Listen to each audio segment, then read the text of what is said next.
Hi guys, ഇത് നമുക്ക് ചോറിന് മല്ലിയിലയും കറിവേപ്പിലയും കൂടെ ഒരു ചട്നി ഉണ്ടാക്കി നോക്കാവേ.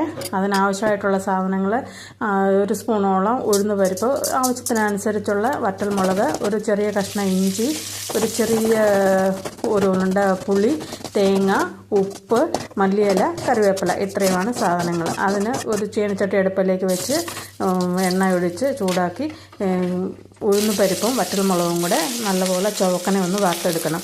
അത് കഴിഞ്ഞിട്ട് ഇഞ്ചി പീസ് അങ്ങോട്ടിട്ട് ചെറുതായിട്ടൊന്ന് വഴറ്റിന് കഴിയുമ്പോഴത്തേനും നമ്മൾ ക്ലീൻ ചെയ്ത് വെച്ചിരിക്കുന്ന മല്ലിയിലയും കറിവേപ്പിലയും കൂടെ ഇട്ടൊന്ന് വഴറ്റണം. അതൊന്ന് വഴറ്റി വരുമ്പോഴത്തേനും നമ്മുടെ പുളി എടുത്ത് വെച്ചിരിക്കുന്ന പുളി എടുത്തൊന്ന് നല്ലപോലെ കിട്ടുന്നു ചൂടാക്കണം. പച്ചച്ചവ അങ്ങോട്ട് പോകാനായിട്ടാണ് പുളി ഇങ്ങനെ ചൂടാക്കുന്നത്.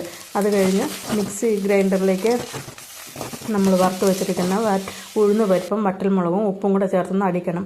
അത് കഴിഞ്ഞ് പിന്നെ തേങ്ങായും നമ്മൾ വറുത്ത് വഴറ്റി വെച്ചേക്കുന്ന കറിവേപ്പിലയും മല്ലിയിലയും കൂടെ ഇട്ട് നല്ലപോലെ നൈസായിട്ട് അരച്ചെടുക്കണം. ആവശ്യത്തിന് ഉപ്പ് പുളി ഉണ്ടോ എന്ന് ഇടയ്ക്കൊന്ന് ചെക്ക് ചെയ്തേക്കണം. അത് കഴിഞ്ഞിട്ട് ഇതെടുത്തിട്ട് നല്ലപോലെ ഒന്ന് കടുക് വറുത്ത് റെഡിയാക്കി എടുത്താൽ നമുക്ക് ആ ചോറിന് നല്ല അടിപൊളിയായിട്ടുള്ള കറിവേപ്പില ചമ്മന്തി റെഡിയായി. എല്ലാവരും ഇതൊന്ന് ട്രൈ ചെയ്ത്